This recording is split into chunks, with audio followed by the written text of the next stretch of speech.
Hello Aries, Sun, Moon Rising, and Venus signs. Kamusta kayo? Sana po nasa mabuti kayong kalagayan.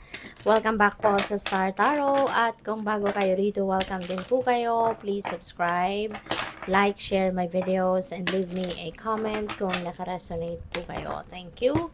First message ni Aries, we have the Dragon's Duel. There is an inner conflict dito, no, na maaring nararanasan ng iba sa inyo, no, and that could be for various reasons. Pwedeng merong desisyon na kailangan gawin and you can't figure out, no, yet kung ano yung kailangan ninyong gawin, kung ano yung desisyon na gagawin ninyo rito, no. So maaari din na you are choosing between choices. Maaaring merong pagpipilian, opportunities, path to take, mga ganon, no? So, tignan natin kung ano pa yung mensahe para sa'yo.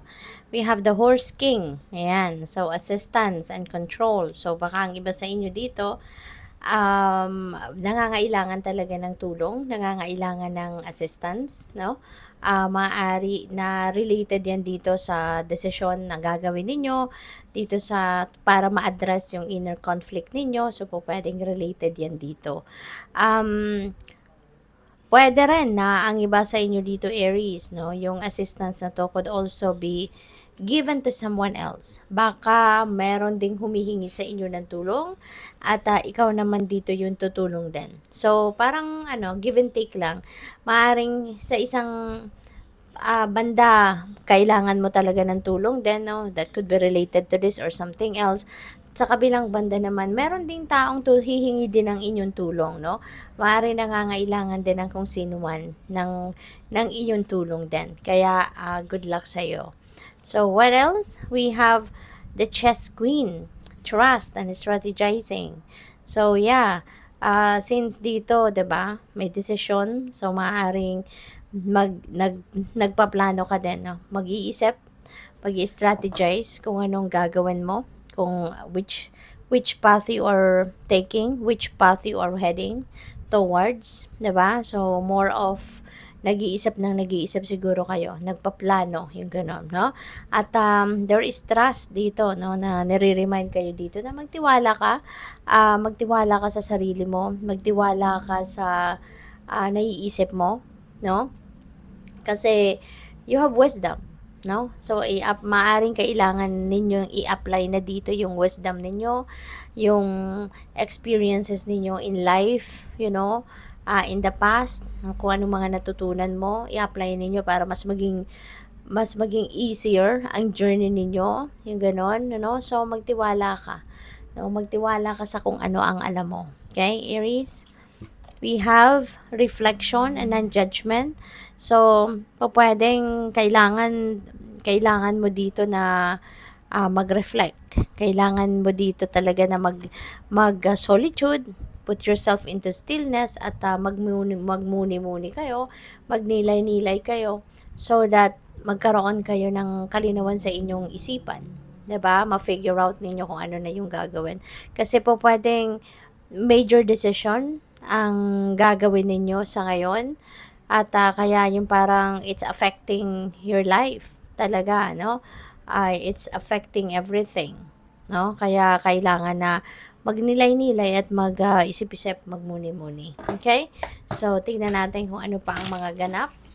And maraming salamat for subscribing. And if you haven't subscribed yet, subscribe na po kayo. And also, maraming salamat din for not skipping the ads. Malaking tulong po yan sa channel. Thank you. And please click the join button sa baba ng video po kung gusto din ninyo na mag-join sa membership. At sa mga cross-watchers, hello po. So, we have control over here. Control. So, sabi din dito, a need for control. Alright? So, pagdating ito sa inyong kaparahang aspeto, maybe you need to control, to take in control of your money. Okay? Pwede kasi na medyo siguro hindi kayo nakakasunod sa ano ninyo, sa budget plan ninyo.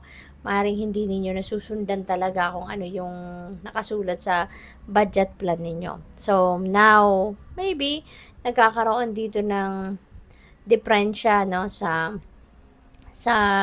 mga allocations ninyo, 'di ba? Sa budget ninyo, yung gano'n. Kaya this is a reminder para sa iyo, no, na take control of your finances. Okay? 'Wag mong hayaan na yung money ang mag-control sa iyo, kundi ikaw ang mag-control sa money mo. All right? Maybe ang iba sa inyo is being reminded here dito na it's about time na for you to save, 'di ba? Kasi baka alam mo 'yun, parang puro palabas yung pera at saka kasi nga siguro talagang hindi ninyo nasusunod yung budget plan ninyo kaya maaring walang napupunta sa savings or baka yung savings ninyo, 'di ba? Baka nakukuha nyo pa, something like that. Okay?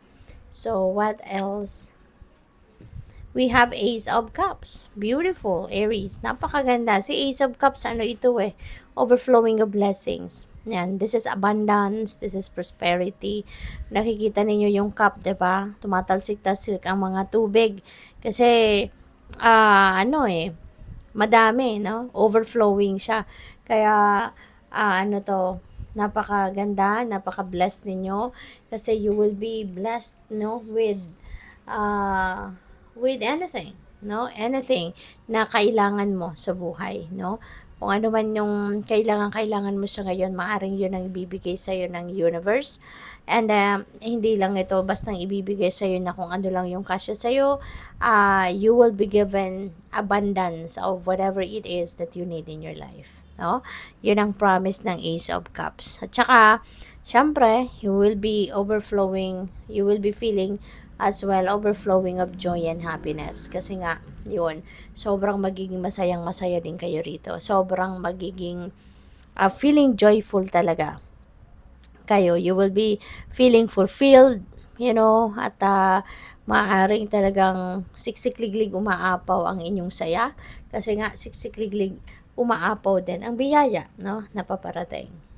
So, this is also a new beginning energy, no? Si Ace of Cups. Kaya, definitely you're going to start something new in your life. Kung siguro related yan dito sa mga blessings sa dadating. 'Di ba? So, maaari ng iba sa inyo din dito is going to start a new love, relationship, o pwedeng new level of commitment, pwedeng may wedding dito na mangyayari, pwedeng may bagong trabaho, 'di ba? Or maaaring magkakaroon kayo ng bagong yugto pagdating sa inyong kaperahang aspeto, 'di ba? Mas magiging abundant and prosperous kayo, no? Kaya congrats and good luck sa iyo. So we also have the moon. The moon is about intuition. Okay? This is about intuition. This is about dreams.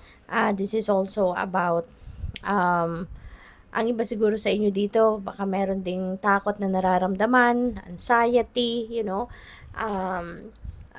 pwede rin na meron ditong mga deception. Kasi nga, 'di ba? Maaring merong mga tao dito na may sinisekreto, pwedeng merong sinisikreto sa inyo, or maaaring meron silang sinisikreto na hindi nila isinishare sa iyo, May mga bagay na maaaring gusto mo ding alamin pero hindi sinasabi sa iyo, Kaya maging ka din, use your intuition, okay? Pakinggan mo yung gabay sa iyo ng intuition kasi kung yan ay mahalaga para sa iyo na malaman mo, you will find out. Now, you will definitely find out. Kaya, yun, makinig ka lang lagi sa kutob mo kasi madidiscover mo doon kung ano nga sekreto na ito. Okay? So, good luck sa iyo. Thank you for watching. Love and light. Namaste.